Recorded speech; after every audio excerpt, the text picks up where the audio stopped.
সাহেব রহমতুল্লাহি আলাইহির সুযোগ্য সাহেবজাদা আল্লামা মামুনুল হককে জাতীয় বীর খেতাব দিচ্ছি।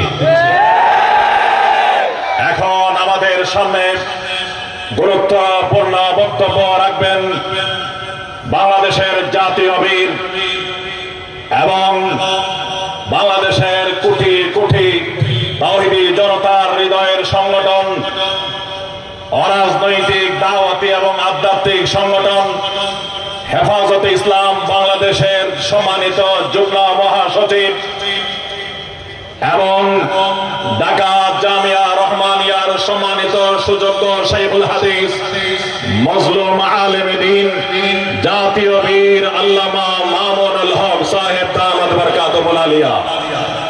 আল্লামা মামুনুল হক সাহেব দামাত বরকাতুহুল আলিয়াকে আজকের প্রধান বক্তার গুরুত্বপূর্ণ বক্তব্য পেশ করার জন্য আমি বিনীত অনুরোধ জানাচ্ছি।